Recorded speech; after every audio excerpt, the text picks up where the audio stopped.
Hello प्यारे बच्चों, कैसे हैं आप। मैं डॉक्टर सुशील आपका क्लास 12th फिजिक्स की इस लाइव क्लास में तहे दिल से स्वागत करता हूं। प्यारे बच्चों, आजकल हम कर रहे हैं क्लास 12th फिजिक्स में एनसीईआरटी का चैप्टर नंबर 4 गतिमान आवेश, चुंबकीय क्षेत्र में गतिमान आवेश की गति और गतिमान आवेश और चुंबकत्व, ऐसा भी आप कह सकते हैं। तो लास्ट टॉपिक में हमने आपको बताया था लॉरेंस बल के बारे में, और आज उसी के ऊपर बेस्ड हम एक एप्लीकेशन करेंगे, एक नया डेरिवेशन करेंगे जो कि है चुंबकीय क्षेत्र में गति। अब चुंबकीय क्षेत्र में कौन गति करेगा, तो हमने लॉरेंस बल में यह समझा था यदि कोई आवेश चुंबकीय क्षेत्र में गति करता है तो उस पर एक बल लगता है, और उसी बल को हम कहते थे लॉरेंस बल। और यहां पर उस लगने वाले बल के कारण जो आवेशित कण होगा वो किस पथ पर चलेगा, उस पथ की हम कह सकते हैं त्रिज्या क्या होगी, उसके द्वारा यदि वो आगे बढ़ता है तो हम कहेंगे कि एक चक्कर में वो कितनी डिस्टेंस ट्रेवल करेगा, आवर्तकाल कितना होगा, आवृत्ति क्या होगी। इन सब बातों की चर्चा आज इस डेरिवेशन के अंतर्गत करेंगे। तो इससे पहले हम डेरिवेशन स्टार्ट करें और आपको बता दूं, इस क्वेश्चन से डेड श्योर है कि आपका प्रश्न आएगा ही आएगा, 1-2 नंबर का आएगा, वरना बड़ा प्रश्न इस वाले डेरिवेशन से आता ही आता है हर बार। तो इसलिए इसको आज ढंग से देखिएगा। तो इससे पहले स्टार्ट करें, आप चैट सेक्शन में बताइए कि ऑडियो वीडियो क्लियर है। और अभी तक हमारे साथ जो बच्चे जुड़ चुके हैं वो हैं आयुष, बीजीएमआई गेमिंग, रिजवान, दृष्टि, साक्षी, मोटिवेशनल, निशा, नईम सैफी, हिमांशु फौजदार, सोना, चेतन स्वरूप, अमित यादव, अंकुर, मेहरबान, पंकज, विकास, मनीष। तो काफी सारे बच्चे आ गए हैं और अब आपके मैसेज आ गए हैं कि सर ऑडियो वीडियो बिल्कुल क्लियर है। तो बिल्कुल क्लियर है तो हम चलते हैं आगे। तो स्टार्ट करते हैं। साथ ही अनीता पांडे भी जुड़ चुकी हैं, उनको भी गुड इवनिंग। चलिए स्टार्ट करते हैं अपने टॉपिक को। पहली बात तो पिछली क्लास में हमने क्या पढ़ा था। पिछली क्लास में आपको यदि ध्यान हो, हमने एक बात पढ़ी थी कि यदि कोई कण, हमने यहां पर एक चुंबकीय क्षेत्र बना लेते हैं। चलिए ये मैंने एक चुंबकीय क्षेत्र बना लिया। ध्यान रखिएगा, चुंबकीय क्षेत्र यदि क्रॉस से बनाया जाता है, चुंबकीय क्षेत्र को बनाने की 3 विधियां हैं, पिछले क्लासेस में मैंने आपको बताई होगी। यदि चुंबकीय क्षेत्र इस प्रकार से क्रॉस है तो इसका मतलब है चुंबकीय क्षेत्र की दिशा इस पृष्ठ के लंबवत अंदर की तरफ है। ध्यान रखिए, क्रॉस माने अंदर की तरफ जा रहा है, इस वाले पृष्ठ के लंबवत। यदि इस क्रॉस की बजाय मैं डॉट्स बना देता, बिंदु बिंदु बना देता, इस प्रकार से ऐसे ऐसे बना देता चुंबकीय क्षेत्र, इसका अर्थ है चुंबकीय क्षेत्र इस पृष्ठ के लंबवत क्या आ रहा है, बाहर की तरफ आ रहा है, निकल निकल के। तो ये सेकंड कंडीशन है। और तीसरी कंडीशन मैंने बताई थी चुंबकीय क्षेत्र या विद्युत क्षेत्र को प्रदर्शित करने की, तीसरा होता है यदि इस प्रकार की लाइनों से उसको प्रदर्शित किया जाए तो इसका अर्थ है वो इस पृष्ठ के समांतर इस दिशा में चल रहा है, जिस दिशा में आपका तीर का निशान है। तो ये 3 प्रकार हैं चुंबकीय क्षेत्र को प्रदर्शित करने के लिए। इसका अर्थ है चुंबकीय क्षेत्र लंबवत, पृष्ठ के लंबवत अंदर की ओर जा रहा है, बाहर से अंदर की ओर। इसका अर्थ है चुंबकीय क्षेत्र पृष्ठ के लंबवत अंदर से बाहर की तरफ निकल के आ रहा है, इस तरीके से। और इसका अर्थ है चुंबकीय क्षेत्र इस पृष्ठ के समांतर बाएं से दाईं तरफ जा रहा है। काफी आसान है। तो अब इसको मिटा देते हैं, ये हमने आपको समझाने के लिए बताया। तो मैंने कहा ये एक चुंबकीय क्षेत्र है, और इस चुंबकीय क्षेत्र का, चलिए एक और मैं बना देता हूं यहां पर। इस चुंबकीय क्षेत्र का जो मान है वो क्या है, बी। ये बी चुंबकीय क्षेत्र है। अब इस पर कोई एक कण है, वो इस पृष्ठ के लंबवत गति करता है। और लंबवत कैसे गति करता है, मान लेते हैं मैंने यहां पर एक कोई कण रखा, ये कोई एक आवेशित कण है। यदि कण है तो उसका एक द्रव्यमान भी होगा, और साथ ही यदि वो आवेशित है तो निश्चित रूप से उस पर कुछ आवेश भी होगा। और हम ये मान रहे हैं कि इस पर जो आवेश है वह आवेश कैसा है, हम कह सकते हैं वो धनात्मक आवेश है, यानी कि Q की वैल्यू पॉजिटिव है। तो हम कहते हैं इस कण की दिशा क्या है, इस कण इस तरीके से गति कर रहा है। तो क्या यह कण चुंबकीय क्षेत्र के लंबवत गति कर रहा है? आप खुद ही पहचान सकते हैं, चुंबकीय क्षेत्र है ऐसे अंदर की तरफ, और कण कैसे जा रहा है, ऊपर की दिशा में।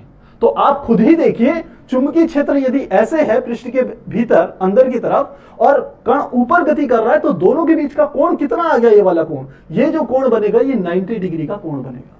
तो इसका अर्थ है कि यहां पर कण की जो दिशा है जिस दिशा में वह v वेग से गति कर रहा है वह चुंबकीय क्षेत्र के क्या है, लंबवत है। तो यहां यह बात क्लियर हो गई।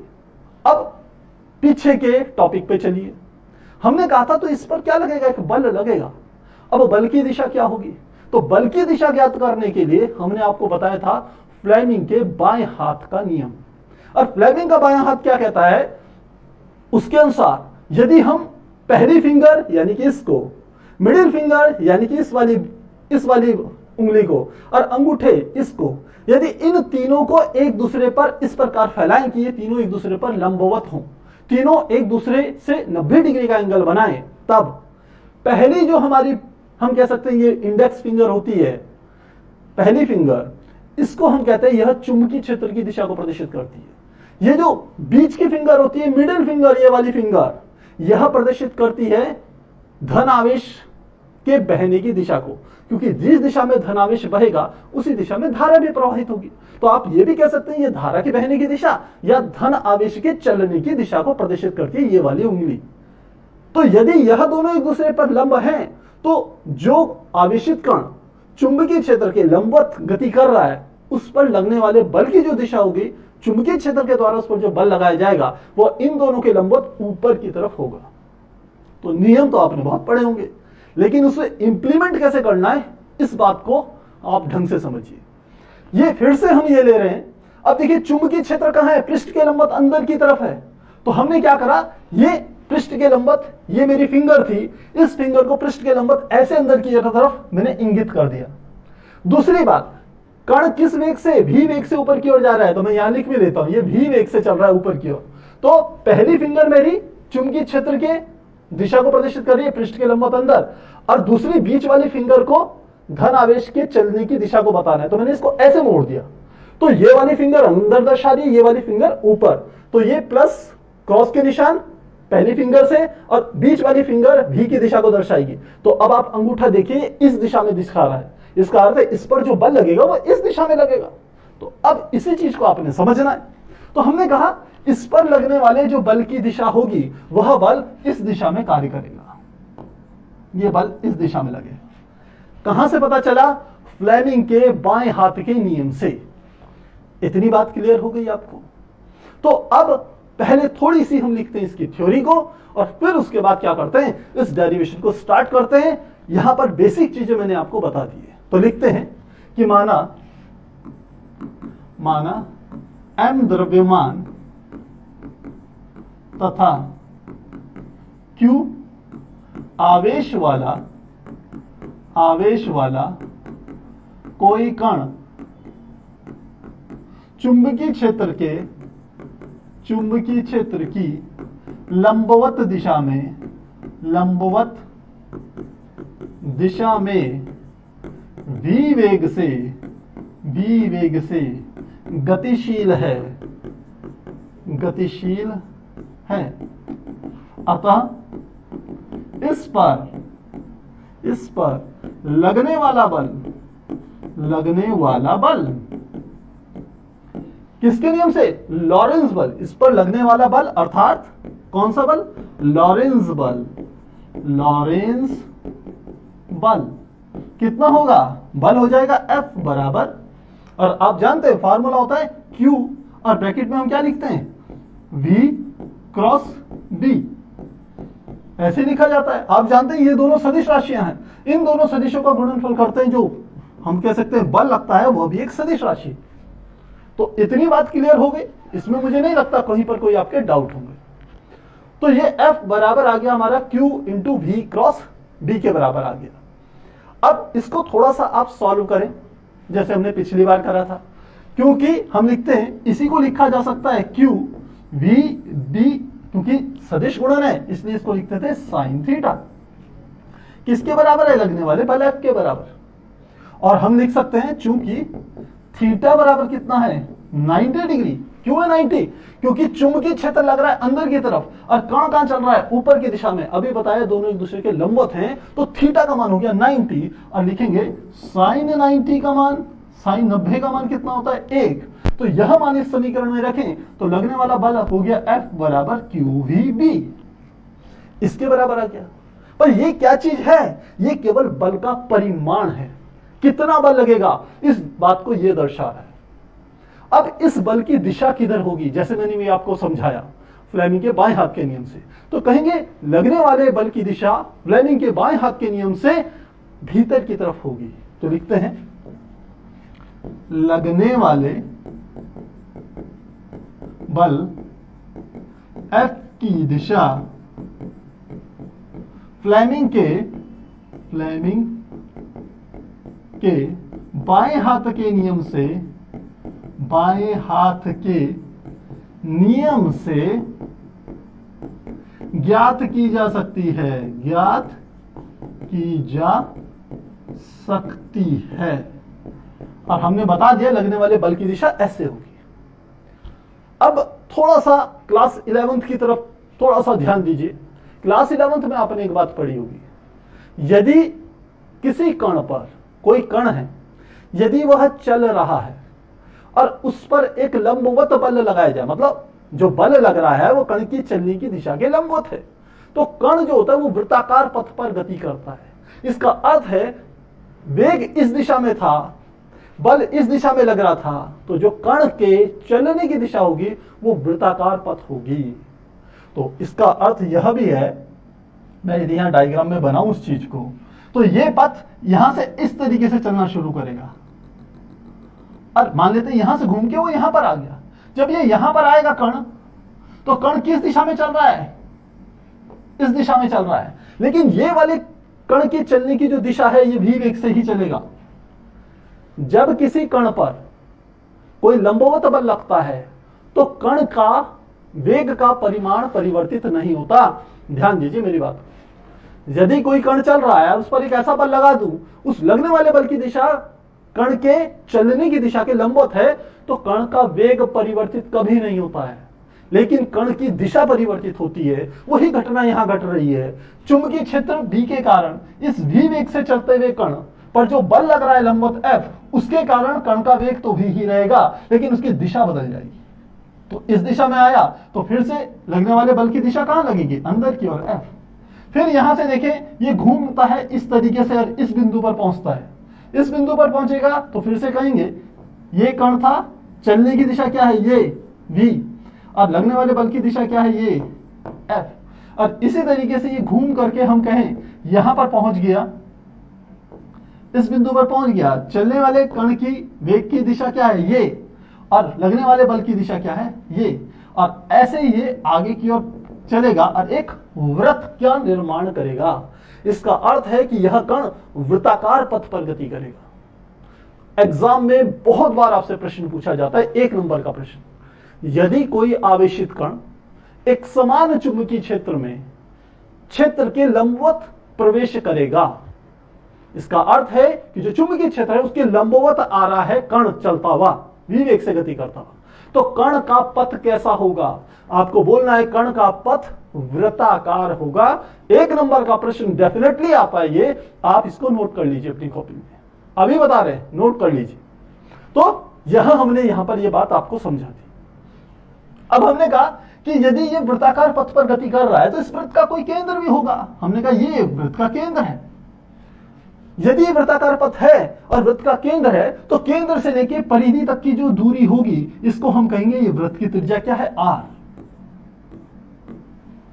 तो अब हमें ज्ञात करना होता है कि इस वृत्त की त्रिज्या कितनी होगी। ये कण पूरा एक चक्कर लगाने में कितना समय लगेगा, जिसे हम कहते हैं आवर्तकाल, और साथ ही 1 सेकंड में कितने चक्कर घूमेगा, उसे कहते हैं कण की आवृत्ति। इन 3 चीजों को हमें इसी डेरिवेशन में निकालना।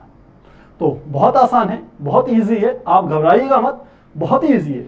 पर यहां पर एक 11th का कॉन्सेप्ट यूज होगा कि जब कोई कण वृत्ताकार पथ पर गति करता है तो आप जानते हैं उस पर एक बल हमेशा लगता है, उस बल को हम कहते हैं अभिकेंद्र बल, और अभिकेंद्र बल की दिशा हमेशा वृत्त के केंद्र की ओर होती है। लेकिन अभिकेंद्र बल आपने पढ़ा होगा कोई नया बल नहीं है, इसका स्रोत कोई दूसरा बल होता है, और यहां पर इसका जो स्रोत है वह क्या है? लॉरेंज बल है। तो लिखते हैं इस बात को, हमने कहा ये ले लेते हैं, हम लिखते हैं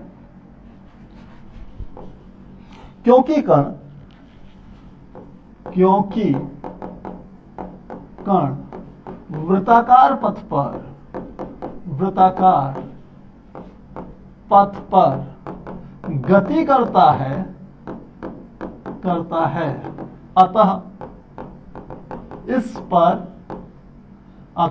इस पर एक अभिकेंद्र बल कार्य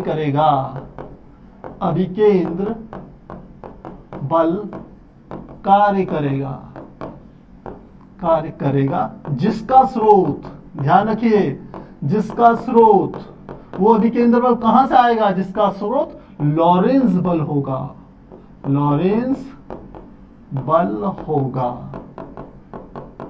ये बात आ गई। तो हमने कहा कि इसका अर्थ है कि लॉरेंस बल बराबर किसके होगा? अभिकेंद्र बल के। अब हम जानते हैं अभिकेंद्र बल क्या होता है। इसको मान लेते हैं यह है समीकरण 1, नहीं, इसे समीकरण 1 हम ले लेते हैं, ये वाली। इसको ले लेते हैं समीकरण नंबर 2। हम लिखते हैं क्योंकि अभिकेंद्र बल बराबर होता है, अभिकेंद्र बल F बराबर होता है mv² r। क्या है? mv² r। m कण का द्रव्यमान, ध्यान दीजिए, हमने पहले लिया, माना m द्रव्यमान का कण है। v क्या है? कण का वेग, जिस वेग से वो क्या कर रहा था? गति कर रहा था चुंबकीय क्षेत्र में। और r क्या है? इस वृत्त की क्या है? ये त्रिज्या। तो ये सूत्र हमारे पास आ गया। अब हमने कहा समीकरण जो हमारे पास 2 थी, इस समीकरण 2 कहती थी लॉरेंस बल अभिकेंद्र बल के बराबर है। यदि बराबर है तो समीकरण 1 से तथा इस वाले समीकरण को नाम दे दें समीकरण 3। तो लिखते हैं समीकरण 1 तथा 3 से समीकरण 2 में मान रखने पर। तो इससे पहले ये हम शुरू करें इस चीज को, दोनों को इक्वेट करके आर की वैल्यू निकालें। आप चैट सेक्शन में बताइए क्या इतनी चीज आपकी क्लियर है। यदि क्लियर है तो लीजिए इसका स्क्रीनशॉट और तब बढ़ते हैं हम आगे की ओर। स्क्रीनशॉट लेना चाहेंगे? स्क्रीनशॉट लेंगे 1 2 3 4।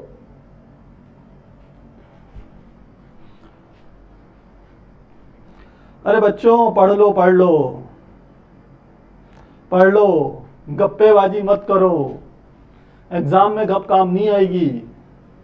और यही कैरियर बनाने का टाइम है। इस समय कैरियर बना लोगे पढ़ के तो पूरे जीवन भर आराम करोगे, और इस समय कुछ इधर उधर ध्यान रखोगे तो जीवन भर परेशानियां, थोड़ी सी स्ट्रगल ज्यादा करना पड़ेगा।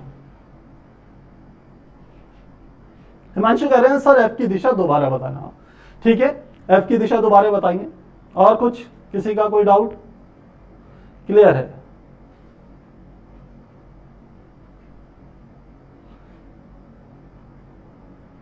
बीजीएम में कह रहे हैं सर आप मैथ से हो या बायो से? अरे भैया, बायो वाले जो होते हैं वो फिजिक्स बहुत कम आपको ऐसे मिलेंगे जो बायो सब्जेक्ट लेके भी ग्रेजुएशन बायो से करने के बाद भी आपको फिजिक्स पढ़ाते हुए दिखेंगे। तो हम डेफिनेटली मैथ सब्जेक्ट वाले हैं। तो एक प्रश्न आया है कि इसकी दिशा बतानी है। भाई बच्चों सीधी बात है, क्रॉस लगे हुए हैं तो चुंबकीय क्षेत्र कहां जा रहा है? अंदर। बायां हाथ ले लिया, पहली फिंगर चुंबकीय क्षेत्र की दिशा को अंदर लगा दिया। दूसरी, ये बीच वाली फिंगर, ये फिंगर किसको बताती है? ये बताती है कण के धन आवेश के चलने की दिशा को। तो धन आवेश कहां चल रहा है? ऊपर।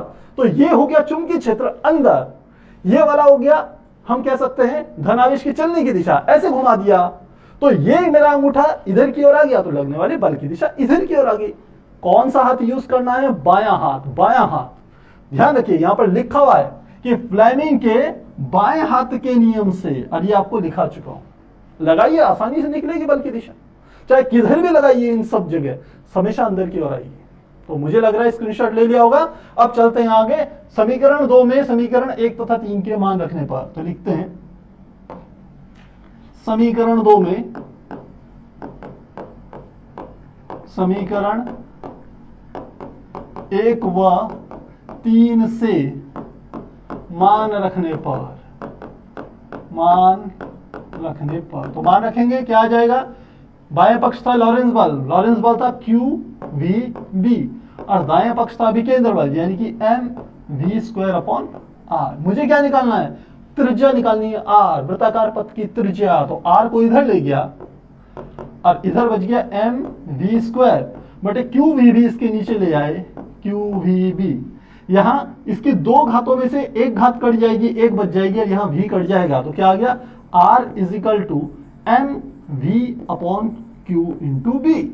तो ये है वृत्ताकार पथ की त्रिज्या। कण जिस वृत्ताकार पथ पर गति करेगा उस वृत्त की त्रिज्या एम वी बटे क्यू बी के बराबर होगी, जहां एम कण का द्रव्यमान, वी वह वेग है जिससे इसने वैद्युत चुंबकीय क्षेत्र में प्रवेश किया, क्यू इस कण पर आवेश और बी चुंबकीय क्षेत्र की तीव्रता। तो ये हमारे पास आ गई कि वृत्ताकार पथ की त्रिज्या, यह वृत्ताकार पथ की त्रिज्या है। तो क्या आ गई ये वृत्ताकार पथ की त्रिज्या हमें पता चल गई। अब हमें ज्ञात करना होता है कि ये एक चक्कर लगाने में कितना समय लेगा।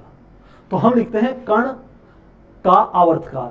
तो लिखते हैं कण का आवर्तकाल। आवर्तकाल ध्यान से देखिएगा, ये चीजें हमें एक बार और करनी होगी, यही स्टेप आएंगे सारे के सारे से।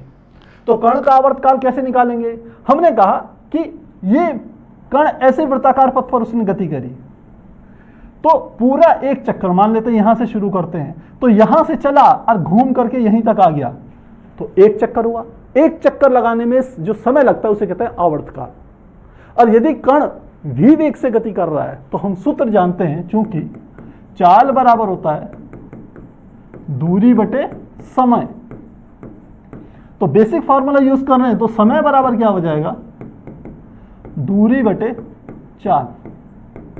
तो लिखते हैं अतः एक चक्कर में लगा समय अर्थात आवर्तकाल। और आवर्तकाल यानी कि समय की जगह क्या लिख लिया आवर्तकाल t। दूरी, क्योंकि एक चक्कर में लगा समय कह रहा हूं, एक चक्कर में लगा समय, तो एक चक्कर में चली गई दूरी भी एक चक्कर में लेंगे। तो कोई भी कण वृत्ताकार पथ में एक चक्कर में चली गई दूरी वृत्त की परिधि के बराबर होती है, और वह हमारा किसके बराबर होगा 2πr, जहां r क्या है इसकी त्रिज्या है। तो ये आ गया। और बटे चाल को हमने किससे प्रदर्शित किया था v से, तो हमारे पास आ गया t is equal to 2πr बटे v। ये हमने निकाली है r का मान, इसे मान लेते हैं समीकरण है ये 4। तो लिखते हैं समीकरण 4 से r का मान रखने पर तो मान रखिए क्या आ जाएगा t इज इक्वल टू यह गया 2π बटे v मल्टीप्लाई r का मान क्या आ गया mv बटे qb। तो देखिए v कट गया, तो क्या आ गया t is equal to 2π m बटे qb। और यह हमारा क्या आ गया कण का क्या निकाल दिया हमने आवर्तक काल निकाल दिया। काफी आसान है, कुछ भी कठिन नहीं है, बेसिक फार्मूले यूज करने हैं, वैल्यूज यहां से पुट कर देनी है जो डेरिवेशन में हमने ले रखी है। तीसरी चीज निकालते हैं जिसे हम कहते हैं कण की आवृत्ति। अब आवृत्ति क्या होती है? कोई भी कण चाहे वो कंपन करे, चाहे किसी पथ पर लगातार चक्कर लगा रहा है, तो एक सेकंड में वो जितने चक्कर लगाता है उसे हम कहते हैं कण की आवृत्ति। अब आवृत्ति और आवर्तकाल में व्युत्क्रमानुपाती का संबंध होता है, तो कण की आवृत्ति बराबर होती है 1 बटे आवर्तकाल के। तो निकालते हैं इस चीज को, हम लिखते हैं कण की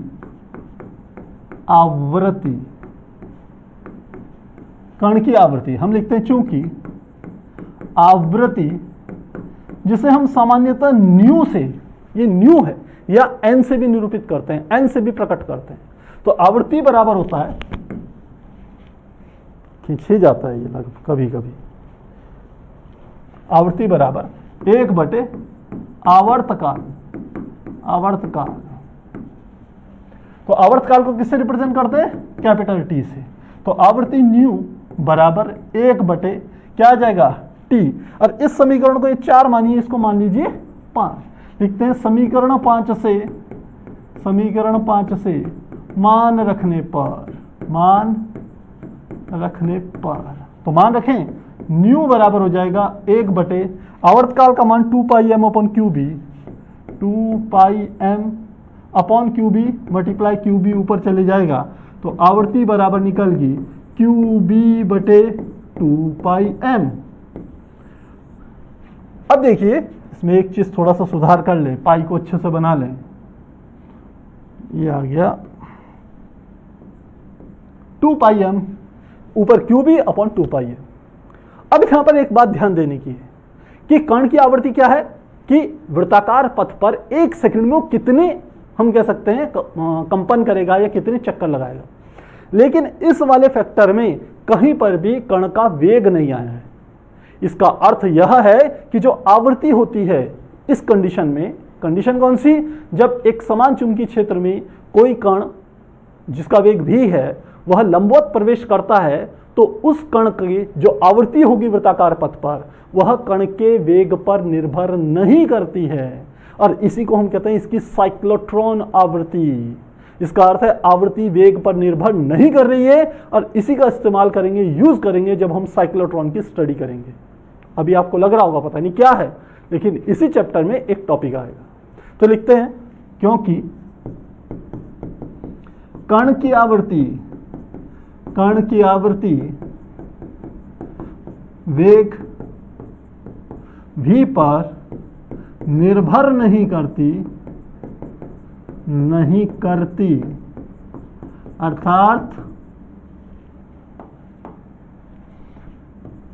अर्थात वेग बढ़ने पर वृत्त की त्रिज्या बढ़ जाती है।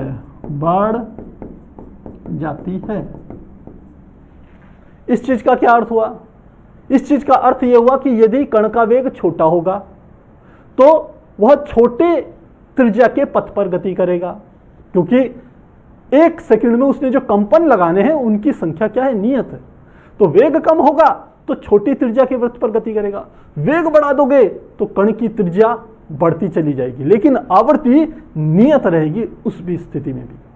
तो प्यारे बच्चों, यहां पर हमने इस डेरिवेशन का एक पार्ट कर लिया है पूरा, बहुत आसान था। अब जो सेकंड पार्ट है वो टोटली इन्हीं स्टेप्स को फॉलो करते हुए हमें चलना है।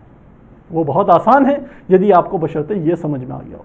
तो समझ आ गया है तो लिखिए चैट सेक्शन में और चलते हैं फिर हम आगे। स्क्रीनशॉट लेना चाहेंगे 1 2 3 4।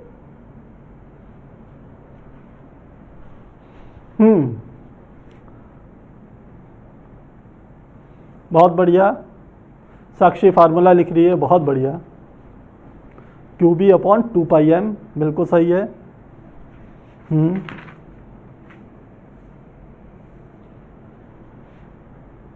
ठीक है, क्लियर है, बहुत बढ़िया, बहुत अच्छी बात है। सब बच्चों के क्लियर है?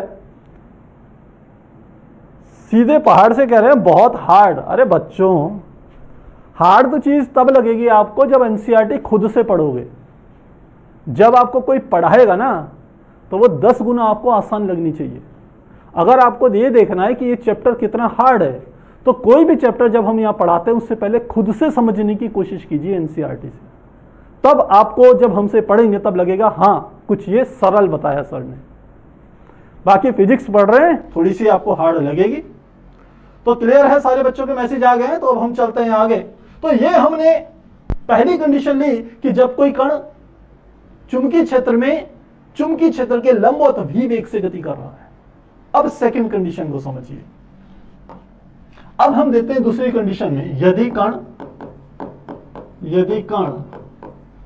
चुंबकीय क्षेत्र से थीटा कोण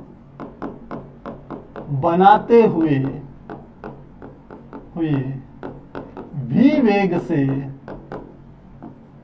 चुंबकीय क्षेत्र में प्रवेश करे, चुंबकीय क्षेत्र में प्रवेश करे।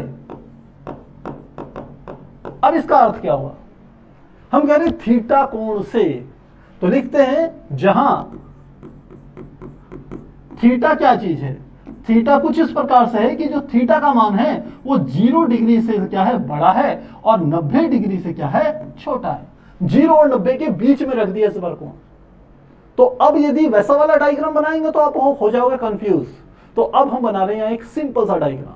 सिंपल डायग्राम कैसे है, देखिए हमने बनाया, ये एक रेखा खींच दी इस तरीके से, ये किसकी दिशा को प्रदर्शित कर रही है, मान लेते चुंबकीय क्षेत्र P की दिशा को प्रदर्शित कर रही है। अब कोई कण है, यदि वो इस तरीके से चलता ऊपर की ओर तो वो लंबवत हो जाता, जो कि हमने पहले कंडीशन निकाली।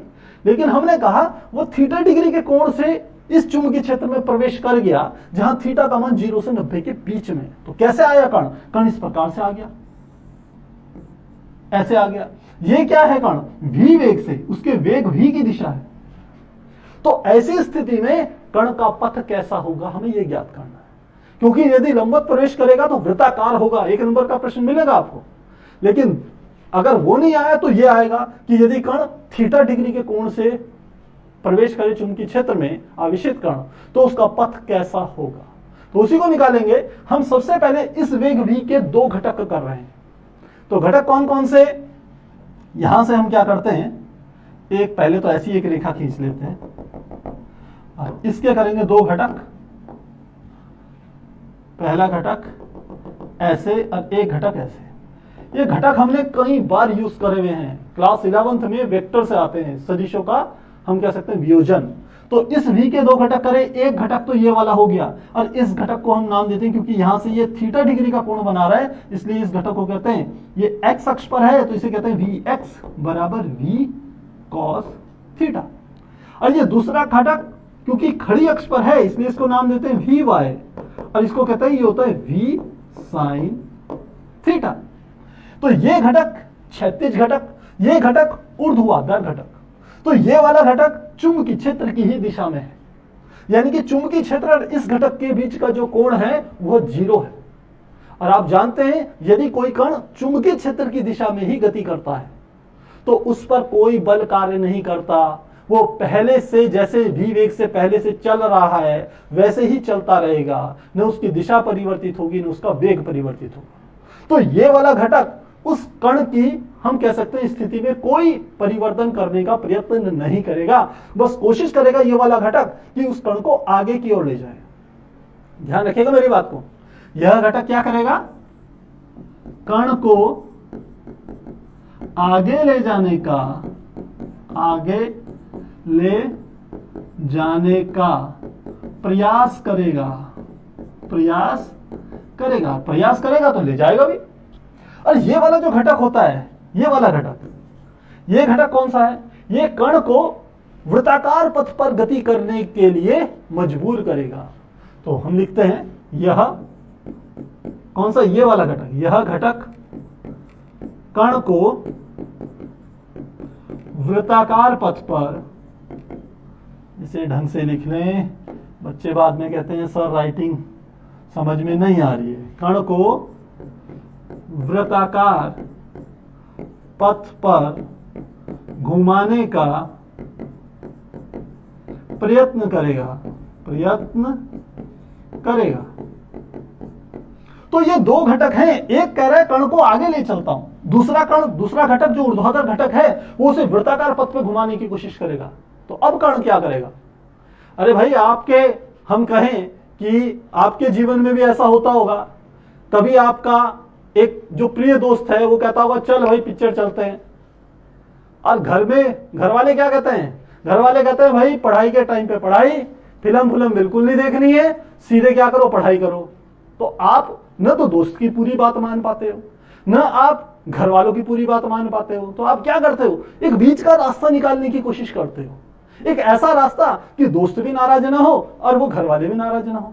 तो ठीक वही स्थिति यह कण करता है, ये आगे की ओर भी चलता है और क्योंकि ये वाला घटक उसे आगे ले जा रहा है तो कहता है भाई तू भी खुश रहे, वो आगे की ओर बढ़ता है कण। और दूसरा घटक कहता है कि उसको वृत्ताकार पथ पर घुमाने की कोशिश करता है तो वृत्ताकार पथ पर भी घूमता है। तो कण कैसे चलता है, इस कण के जो चलने की दिशा होती है ऐसी स्थिति में वो इस प्रकार से चलेगा। क्या करें आगे यहां पर दिखाते हैं। अतः कण का पथ, कण का जो पथ होगा वो इस प्रकार से होता है, ये वृत्ताकार पथ पर घूम रहा है और साथ में आगे की ओर बढ़ रहा है, ऐसे चलता है कण। और इसे कहते हैं कुंडलिनी पथ, कुंडलिनी पथ, और इंग्लिश में कहा जाता है हेलिक्स, हेलिक्स कहा जाता है। कुंडलिनी पथ पर कण गति करेगा। तो एक प्रश्न आपका यहां से फिर 1 नंबर का तैयार हो गया कि यदि कोई कण, हम कह सकते हैं, थीटा डिग्री के कोण पर चुंबकीय क्षेत्र में प्रवेश करता है तो कण का पथ कुंडलिनी आकार का होता है। पिछले 10 सालों के क्वेश्चन पेपर उठा के देखिए, कम से कम 5 से 6 बार ये प्रश्न जरूर आपको मिलेगा। कोई भी बोर्ड के हो आप, कोई फर्क नहीं पड़ रहा है, उठा के देखिए, इस चैप्टर से ये प्रश्न आपको जरूर मिलेगा। तो ये कुंडलिनी पथ है। तो हमें ये बातें समझ में आ गई। अब हमें क्या करना है, फिर से पीछे की चीजों को समझना है।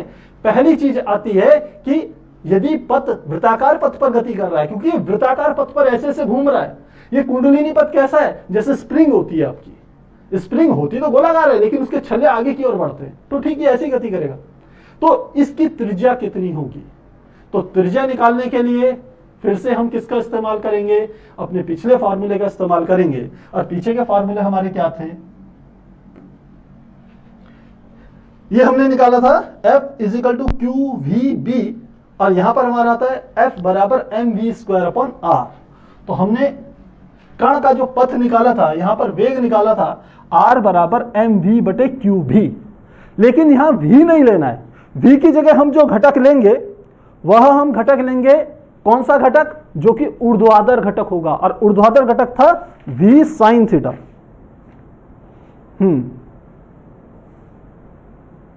v sin थीटा घटक लेंगे। तो लिखते हैं, चूंकि वृत्त की त्रिज्या R = mv/qb है समीकरण 4 से, तो लिखते हैं समीकरण 4 में v के स्थान पर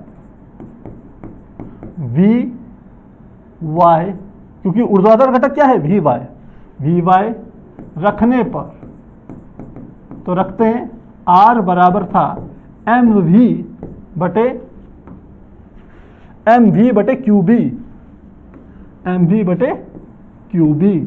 अब v की जगह क्या लिखना है, vy, क्योंकि यही वाला घटक है जो उसको ऊर्ध्वाधर पथ में घुमा रहा है। ये वाला घटक योगदान नहीं दे रहा है ऊर्ध्वाधर पथ में उठाने के लिए। तो क्या करेंगे, यहां पर vy की वैल्यू रखेंगे, तो क्या आ जाएगा, m, अगली लाइन में लिख लेते हैं, यह आ जाएगा m, और vy की जगह कितना आ गया, v sin थीटा बटे नीचे क्या आ गया, qb, और यही क्या होगी, पथ की क्या होगी, त्रिज्या। तो ऐसी स्थिति में पथ की त्रिज्या का सूत्र ये वाला होगा। पहली चीज क्लियर होगी। सेकंड, दूसरा हमने निकाला था, फिर से चलें, तो यहां हमने निकाला था, देखिए यहां पर t = 2πr/v, t = 2πr/v ये निकाला था। तो आप आवर्तकाल को भी ऐसे ही ज्ञात कर सकते हैं। तो आवर्तकाल का क्या सूत्र होगा, लिखते हैं। अब क्या करा जाए, क्या पूरा का पूरा डेरिवेशन दोबारा करा जाए, क्योंकि आज हमारी इच्छा है कि आपको साथ में 3 न्यूमेरिकल एग्जाम्पल के कराए जाएं। तो आप ये बताइए, क्या पूरा डेरिवेशन रिपीट करें या फिर थोड़ा सा शॉर्टकट मार दें, सीधे पीछे का फार्मूला यहां यूज कर लें। फटाफट चैट सेक्शन में बताइए।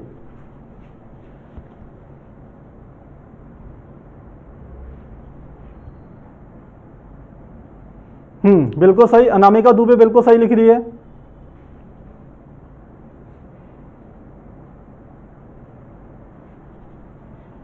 अभिषेक मारी कह रहे हैं, नो सर, सिंपल प्लीज, आराम से बता दो, साधारण तरीके से। चलो आराम से ही बताते हैं। तो लिखते हैं पथ का, कण का लिखते हैं कण का आवर्तकाल, कण के आवर्तकाल का सूत्र हमने बताया था, t = 2πr/v। बस अब की बार क्या ले लेते हैं, v की जगह ले लेते हैं vy। जहां जहां v आया था पिछले डेरिवेशन में वहां vy लेना है। तो vy की वैल्यू रखें, तो t = 2π, और r की वैल्यू हम यहां से लिख सकते हैं mv sin θ/qb, यह आ गया multiply mv sin θ/qb multiply vy का मान कितना है, v sin θ, तो लिख लिया v sin θ। क्या हो गया, v sin θ से v sin θ कट गया, तो क्या आया, t = 2πm/qb। और ध्यान देने की बात क्या है कि ये जो आवर्तकाल है, इस आवर्तकाल में कहीं पर भी वेग का फैक्टर नहीं आया। ये ठीक वही फार्मूला है जो पिछला वाला फार्मूला था, बस आपने v की जगह vy रखना है, r की वैल्यू रखनी है, फार्मूला आपके पास वैसे का वैसे आएगा। तो जैसे हमने t निकाला है वैसे ही लिख सकते हैं अतः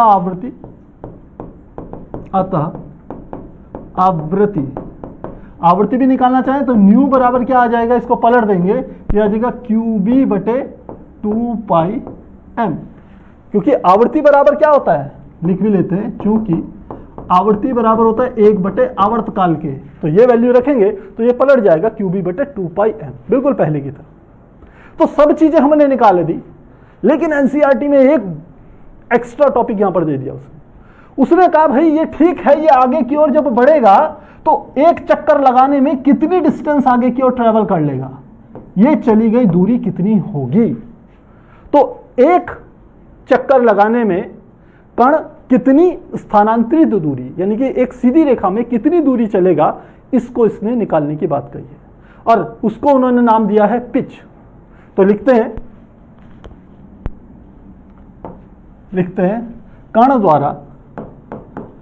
द्वारा एक वृत्ताकार चक्कर में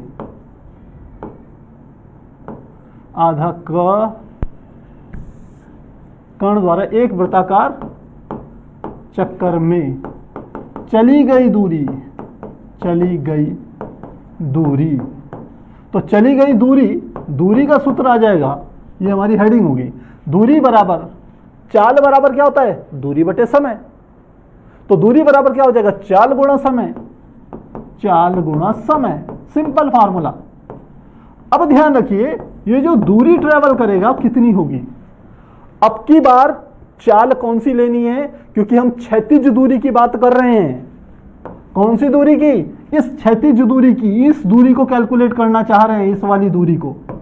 और इस दिशा में कौन सा घटक काम करेगा, Vx बराबर v cos थीटा, इसका इस्तेमाल करेंगे। बहुत से बच्चों के दिमाग में आ रहा होगा कि सर क्यों करेंगे, तो क्लास 11th में प्रक्षेप गति को फिर से पढ़ना। प्रक्षेप गति में जब आप परास निकालते हो, ये वाली परास, तो हमेशा क्षैतिज घटक का उपयोग करते थे, वही चीज यहां पर इस्तेमाल हो रही है। तो लिखते हैं चली गई दूरी चाल, तो क्या आ गया Vx, और समय क्या हो गया आवर्तकाल t। Vx की वैल्यू कितनी थी, v cos थीटा, और t की वैल्यू अभी हमने यहां पर निकाली है 2πm अपन QB, ये आ गया 2πm बटे QB। तो कितनी आ गई दूरी, ये आ जाएगा 2πm v cos थीटा बटे क्या आ गया QB। और इस चली गई दूरी को जो रिप्रेजेंट करा हुआ है एनसीईआरटी की किताब में, देखें किससे रिप्रेजेंट किया है, P से रिप्रेजेंट किया है, इसे रिप्रेजेंट करा हुआ है P से। इसे नाम दिया है चूड़ी अंतराल, चली गई दूरी जिसे हम लिखते हैं अर्थात चूड़ी अंतराल,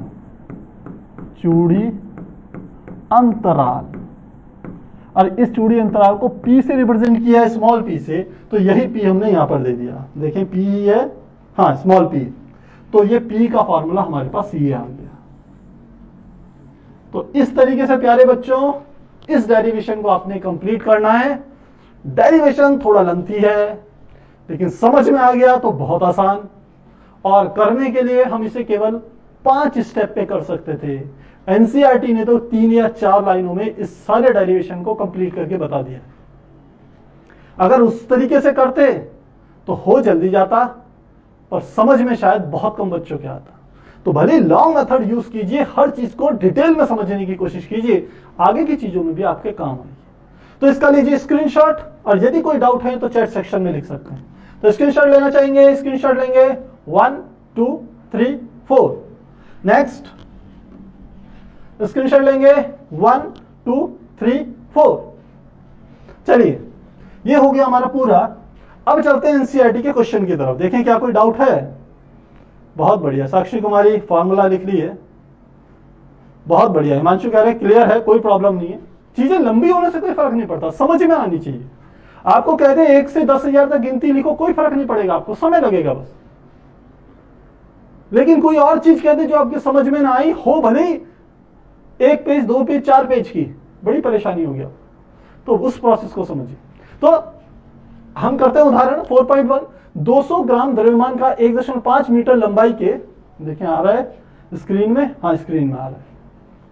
क्या कहते हैं, 200 ग्राम द्रव्यमान तथा 1.5 मीटर लंबाई के किसी सीधे तार से 2 एम्पियर विद्युत धारा प्रवाहित हो रही है। यदि एक समान क्षैतिज बी चुंबकीय क्षेत्र द्वारा वायु के बीच में निलंबित है, एक समान क्षैतिज बी चुंबकीय क्षेत्र द्वारा वायु के बीच निलंबित है, तो चुंबकीय क्षेत्र का परिमाण ज्ञात कीजिए। निलंबन का अर्थ होता है लटका हुआ है। तो एक ये डायग्राम बना लेते हैं। ये हमने एक तार ले लिया और यह तार ये हमने कहा क्षैतिज है। ये क्या है, क्षैतिज तल, और इसको कहां रखा हुआ, चुंबकीय क्षेत्र में रखा हुआ है। इस तार को, ये हमारे पास क्या है, तार, धारावाही तार लिखेंगे, धारावाही तार या चालक चुंबकीय क्षेत्र में रखा हुआ है, और ये चुंबकीय क्षेत्र में लटका हुआ है। अगर लटका हुआ होगा तो क्या अर्थ हुआ भाई, इसका अर्थ हुआ कि इस पर जितने भी बल लग रहे हैं वह कैसे हैं, संतुलित हैं। लगने वाले सभी बलों का परिणामी योग क्या होगा, 0 होगा। तो निश्चित रूप से इस तार पर एक बल तो लगेगा जिसे हम कहते हैं इसका भार, जिसे हम mg से रिप्रेजेंट करेंगे। और यदि ये धारावाही चालक चुंबकीय क्षेत्र में रखा हुआ है तो इस पर एक दूसरा बल लगेगा जो कि हमने कैलकुलेट किया था, जो कि था F = LILB sin थीटा, या ILB आप कह सकते हैं। तो दूसरा बल कहां लगता है, ऊपर की तरफ लगेगा। ये दोनों बल यदि संतुलित हुए तब हम कहेंगे ये धारावाही चालक बीच में लटका हुआ रहेगा। तो लिखते हैं संतुलन के लिए, लिखते हैं संतुलन के लिए जो F बराबर mg, एक ये बल है, और F बराबर ILB, ये वाला बल, यह दोनों के दोनों क्या होंगे, एक दूसरे के बराबर होंगे। संतुलन के लिए तो लिखेंगे mg बराबर होगा ILB के। हमें निकालना चुंबकीय क्षेत्र का मान, तो B बराबर IL इसके नीचे चले गए तो क्या आ गया, mg बटे I into L। Value put कीजिए, क्या क्या आपको मान दे दिया, यहां पे लिख रहे हैं m बराबर है 200 ग्राम, किलोग्राम में बदल दीजिए तो ये हो गया 200 डिवाइडेड बाय 1000 किलोग्राम, यानी कि 0.2 किलोग्राम, इस तरीके से आ जाएगा। दूसरा आपको क्या दे दिया, लंबाई दे दी, तार की लंबाई L 1.5 मीटर। तीसरा क्या दे दिया, धारा I का मान 2 एम्पियर। तो M भी पता चल गया, I भी पता चल गया, L भी पता चल गया, G का मान आप जानते हैं कितना होता है, 9.8 मीटर पर सेकेंड स्क्वायर। तो ये सब डाटा जो है यहां से लेके यहां तक का, ये आपको दिया है, प्रश्न में दिया हुआ है। तो वैल्यू पुट कर लीजिए।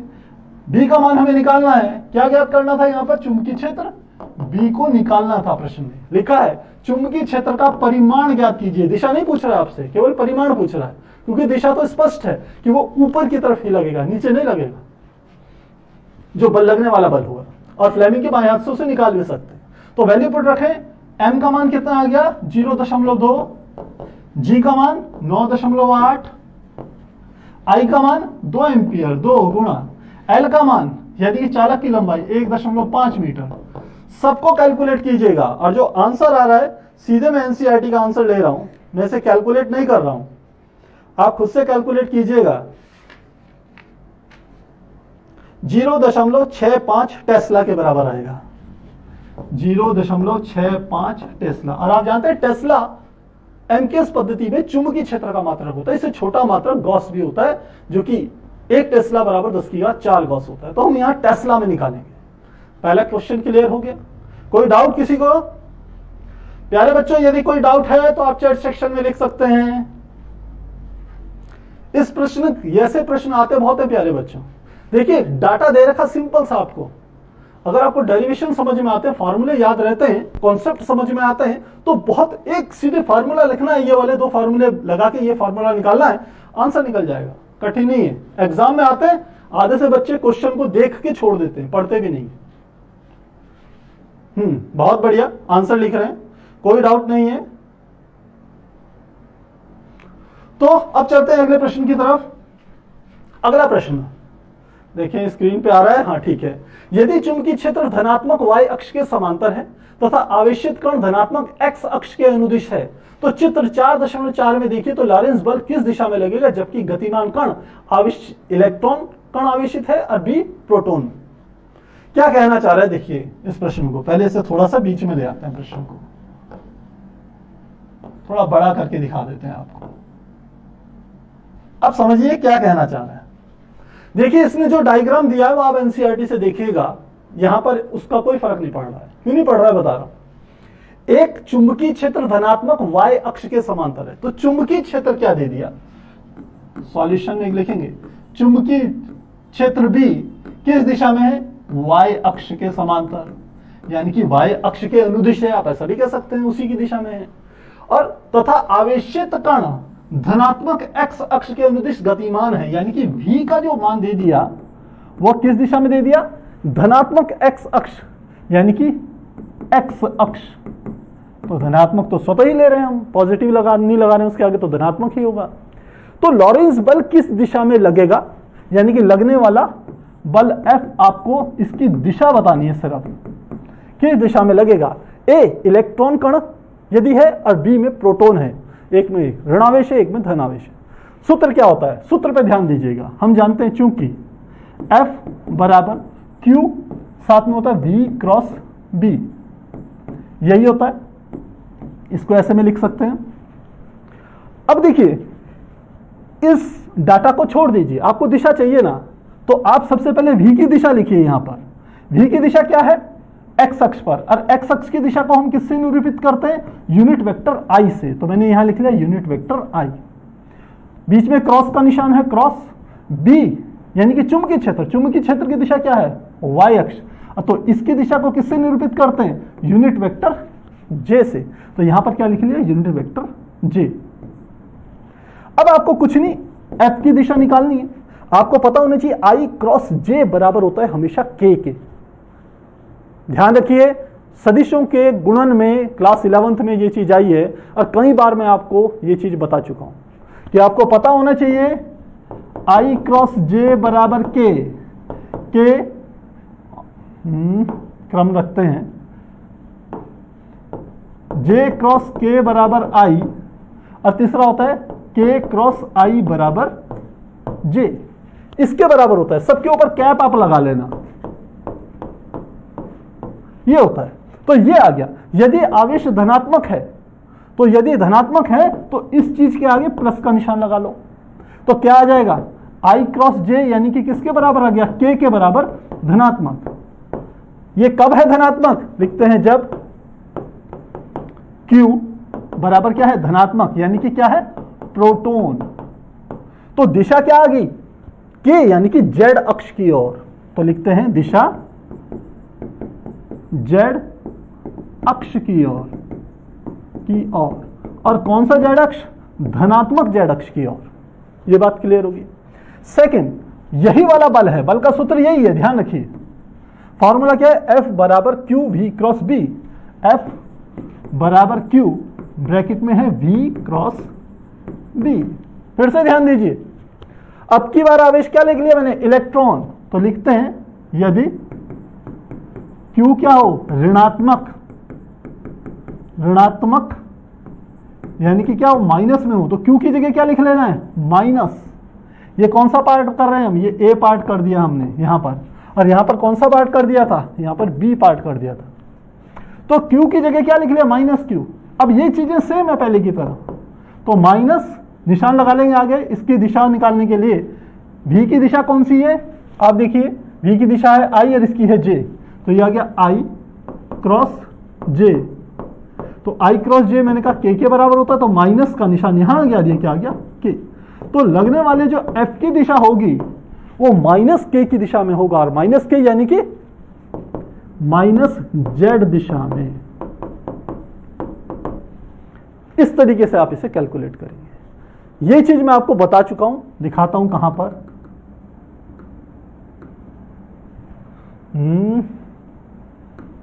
कितनी पीछे बताया था आपको, ये देखिए ये हमने यहां आपको पीछे एक डेरिवेशन में बताया था, आई क्रॉस जे क्रॉस के आई, के क्रॉस के ये, और ये चीजें आपको डायरेक्शन से समझाई थी।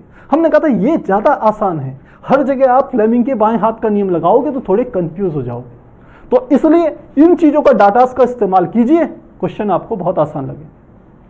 तो मुझे लग रहा है ये आपको आ गया होगा समझ में। अब चले हम यहां पर,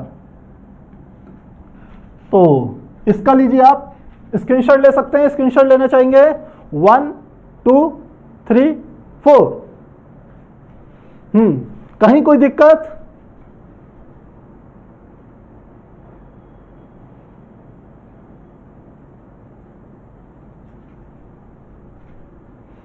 कुछ बच्चे तो अभी भी अपनी गप्पों में व्यस्त हैं।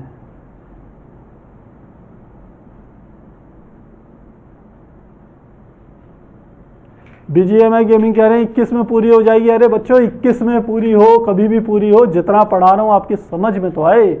पूरी तो आप जब कहोगे मैं 1-1.5 महीने में पूरी कर दूंगा, पर समझ में भी तो आनी चाहिए, समझ लगता है सब चीजों में। तो मुझे लग रहा है क्लियर है सबका।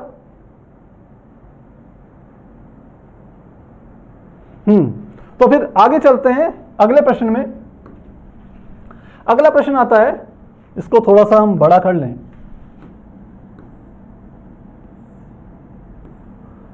क्या कह रहा है अगला प्रश्न? ये कह रहे हैं 6 × 10⁻⁴ टेस्ला के चुंबकीय क्षेत्र के लंबवत 3 × 10⁷ मीटर प्रति सेकंड की चाल से गतिमान करता हुआ कोई इलेक्ट्रॉन है। इलेक्ट्रॉन का द्रव्यमान दे रखा है और आवेश दे रखा है। पथ की त्रिज्या क्या है?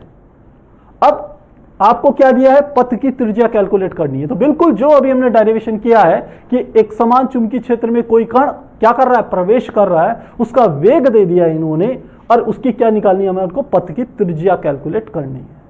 तो क्या क्या चीजें दी हैं उसको लिख लेते हैं। चुंबकीय क्षेत्र का मान दे दिया, चुंबकीय क्षेत्र भी बराबर हमको दे दिया 6 × 10⁻⁴ टेस्ला, और इसको थोड़ा सा अदिश राशि दी है तो इसको यहां से हटा लेते हैं।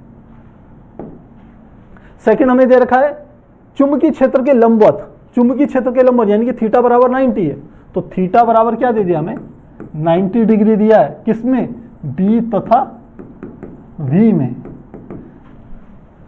3 × 10⁷ मीटर प्रति सेकंड की चाल से, तो वी का मान कितना दे दिया? 3 × 10⁷ मीटर पर सेकंड, ये चाल दे दी कण की।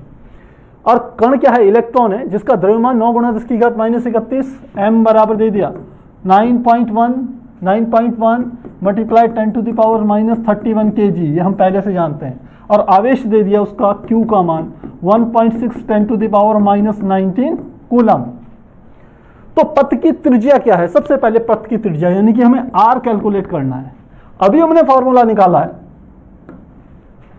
आप देखिए न्यूमेरिकल हो गया। पथ की त्रिज्या जब हमने थीटा बराबर क्या लिया था? 90 लिया था। r बराबर था mv/qb। इस फॉर्मूले को यूज करेंगे, r बराबर mv/qb। चलें आगे। तो r बराबर mv/qb।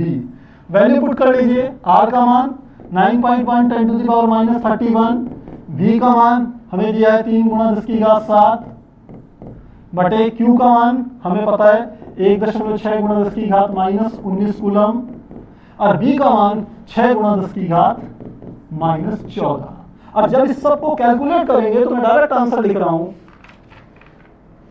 ये हमारा जो आंसर निकल के आएगा पथ की त्रिज्या का 26 × 10⁻², 26 × 10⁻² मीटर, और इसको -2 को आगे ले जाएंगे तो 0.26 मीटर, या आप लिख सकते हैं 26 सेंटीमीटर। तो कुछ भी लिख सकते हैं। जो पथ की त्रिज्या होगी, जिस वृत्ताकार पथ पर वो गति करेगा, उस पथ की त्रिज्या जो होगी वो 26 सेंटीमीटर के बराबर होगी। पहली चीज ये बात आती है। अब सेकंड में देखें, पथ की त्रिज्या निकाली, इसकी आवृत्ति क्या होगी? तो आवृत्ति निकालते हैं। तो आवृत्ति के लिए फार्मूला लिखते हैं। आवृत्ति हमने निकाली थी 90 डिग्री वाले की आवृत्ति, ध्यान रखना, हालांकि आवृत्ति दोनों की सेम है।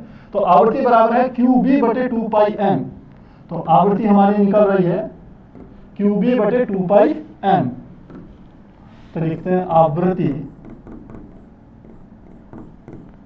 म्यू बराबर क्यू बी बटे 2 पाई एम। वैल्यू पुट कर लेंगे, क्यू का मान 1.6 गुणा 10 की घात माइनस 19 कूलम, बी का मान चुंबकीय क्षेत्र का मान 6 गुणा 10 की घात माइनस 4 टेस्ला, 2 गुणा पाई का मान 3.14 और कण का द्रव्यमान 9.1 10 to the power minus 31 kg। सबको कैलकुलेट करेंगे तो आवृत्ति निकलेगी और आवृत्ति का मान आएगा 2 गुणा 10 की घात 6 हर्ट्ज, 2 गुणा 10 की घात 6 हर्ट्ज, और इसको लिख सकते हैं 2 मेगा हर्ट्ज। 10 की घात 6 को मेगा बोलते हैं और हर्ट्ज किसकी होती है? आवृत्ति की यूनिट होती है। तो ये हमने निकाल दी आवृत्ति। अब इसमें जो सबसे इंपॉर्टेंट चीज है वो लास्ट वाली है, इसकी ऊर्जा निकालनी है, किलो इलेक्ट्रॉन वोल्ट में परिकलित करना है। ये चीज थोड़ी सी आपको समझनी है, तो ध्यान दीजिएगा मेरी बात पे।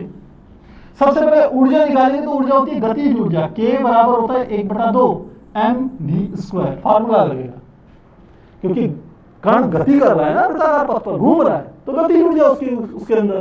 तो वैल्यू रखेंगे 1/2 गुणा m का मान 9.1 10 to the power minus 31 kg गुणा v का मान हमें दिया है, यहाँ पर ये दिया है 3 गुणा 10 की घात 7, 3 गुणा 10 की घात 7 का स्क्वायर।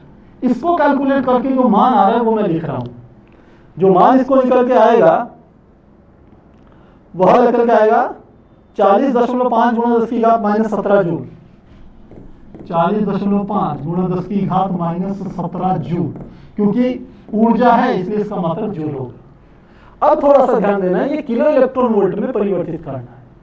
तो किलो इलेक्ट्रॉन वोल्ट, पहले तो मैं इसी चीज को ऐसे लिख सकता हूं, 40 गुणा 10 की घात माइनस 17 जूल, और 0 से इसकी एक घात कट जाएगी तो 4 गुणा 10 की घात माइनस 16 जूल ऐसे भी लिख सकता हूं।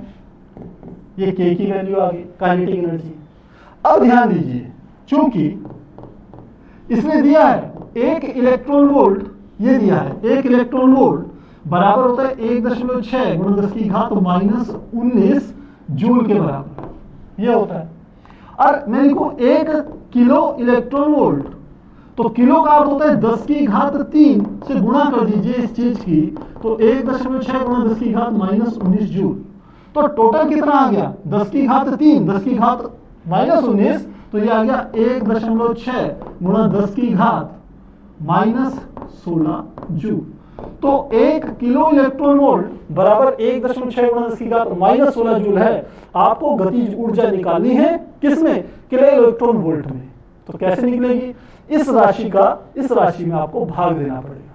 तो बिल्कुल करते हैं, आगे करते हैं। ये 4 गुणा 10 की घात माइनस 16 है, लिखते हैं चूंकि गतिज ऊर्जा K बराबर है 4 गुणा 10 की घात माइनस 16 जूल, तो लिखते हैं किलो इलेक्ट्रॉन वोल्ट में निकालें तो K बराबर हो जाएगा 4 गुणा 10 की घात माइनस 16 बटे 1.6 गुणा 10 की घात माइनस 16, और ये आ गया किलो इलेक्ट्रॉन वोल्ट में। तो 10 की घात 16 से 10 की घात 16 कट गया, यहां पर आ गया 4 बटे 1.6, दशमलव हटाया 0 बढ़ा दिया, अब भाग दे दीजिए, ये आ गया 40 बटे 16, तो 16 दूनी 32, बच गया 8, दशमलव लगाया, 16 पंजे 80, तो कितना आ गया 2.5। क्या निकाल रहे हो आप? K की वैल्यू किसमें? किलो इलेक्ट्रॉन वोल्ट में। तो ये हमने क्या कर लिया? गतिज ऊर्जा निकाली कण की किसमें? किलो इलेक्ट्रॉन वोल्ट में। तो मुझे लग रहा है काफी आसान है, कठिन नहीं है। थोड़ा सा आपने जो हिंट दी हुई उसको यूज करना है। वैसे भी आपको पता होना चाहिए जो इलेक्ट्रॉन वोल्ट होता है, एक इलेक्ट्रॉन वोल्ट वो 1.6 गुणा 10 की घात माइनस 19 के बराबर होता है, जूल के बराबर। तो प्यारे बच्चों, मुझे लग रहा है ये चीज समझ में आ गई होगी। आप लीजिए इसका स्क्रीनशॉट लेना चाहेंगे 1 2 3 4। नेक्स्ट स्क्रीनशॉट लेंगे 1 2 3 4। तो प्यारे बच्चों, आज बहुत ज्यादा टाइम हो गया है, मोर देन 1 आवर हो गया है, पर क्या करें, कभी कभी लगता है कुछ चीजें पूरी करवानी चाहिए तो हम पूरी करवाते हैं। आप में से बहुत सारे बच्चे बोलते हैं सर 2-2 घंटे की क्लास लीजिए, पॉसिबल नहीं है। यहां बच्चे आधा घंटे के बाद बोर होने शुरू हो जाते हैं। क्योंकि आपको लगातार मैक्सिमम बच्चों को लगातार पढ़ने की आदत नहीं होती है। आपके लिए आइडियल जो क्लास है वो 30 से 40 मिनट या 45 मिनट की है। लेकिन अगर कोर्स को ढंग से पूरा करना है और हफ्ते में हमारी 3 दिन क्लास होती है तो बहुत बार हमें थोड़ा सा जल्दी से काम करना पड़ता है। तो फिर अच्छे से तैयारी कीजिए, मिलते हैं अपनी नेक्स्ट क्लास में, तब तक के लिए गुड बाय।